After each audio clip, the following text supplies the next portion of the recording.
Hello everyone, I'm a student of DA5030 and this is my final project, Statistical Modeling on Price.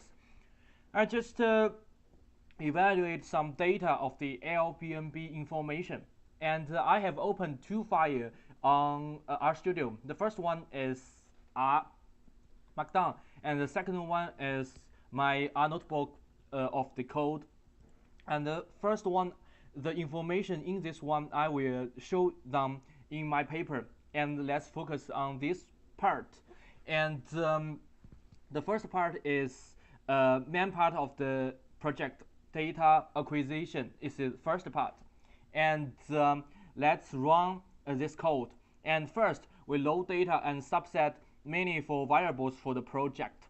And as you see, yes, and then we run this line, sum data, and we do not find any missing values. It's 0, it indicates, and we need to create missing values by a random function, and this is the function, and we continue to run, and we can have this summary.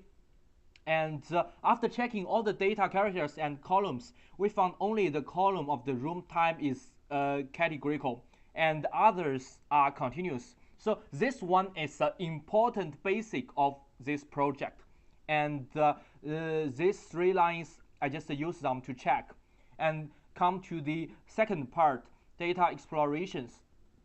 And the first part, exploration data plants. And I use histograms, box charts for variables. And let's run this part. And we have two parts of the graphs. The first part is this 9 graphics, and the second part is more detailed. And after checking all the graphs, we can find all the data does not follow the normal distribution, and it has no screwness. And when we focus on the last picture, we will find when we use the box plot to check the data, we found many outliers. So we need to clean them.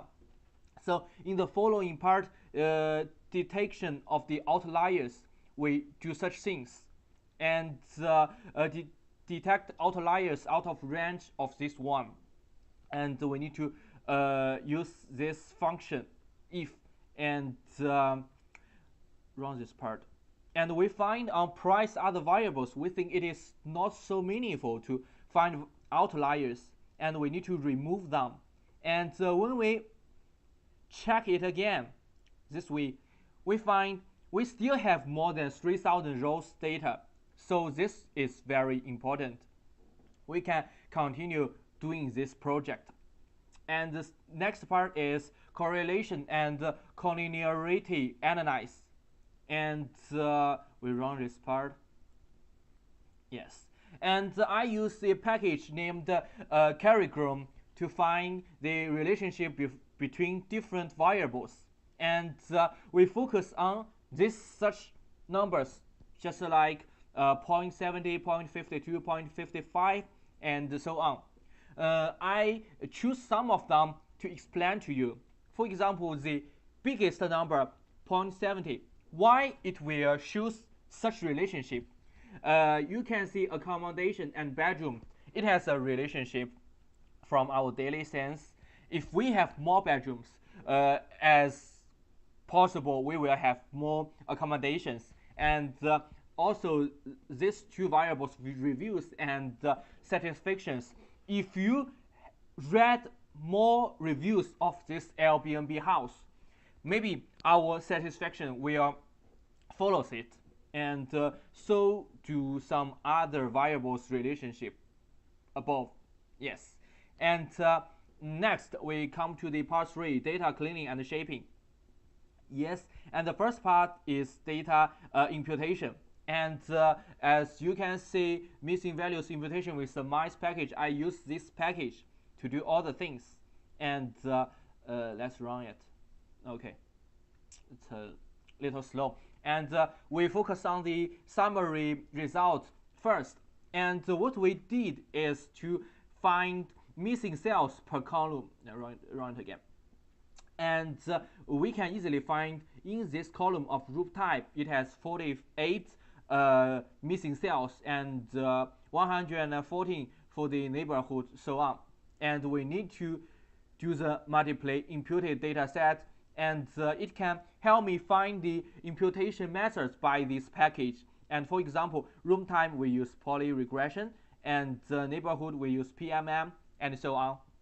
And the next two part is exact imputed data and standardization of feature values. We run them, and we found if we do this, we will find no missing values now. And I need to compare these two tables. The biggest difference is the latitude and the longitude. Why this difference appears? Because we use this function scale, and according to the range of data, I decide to scale these two columns. And what's the function of this? Actually it is to make the range of the variables be smaller. And we can see in this new one, the mean is equal to 0, and we don't focus on this outliers because the value is specific, and the value is more close to the mean, and the value will be more smaller. Okay, and then we go to the feature engineering dummy codes and PCA, and we create dummy variables for room type, which is categorical.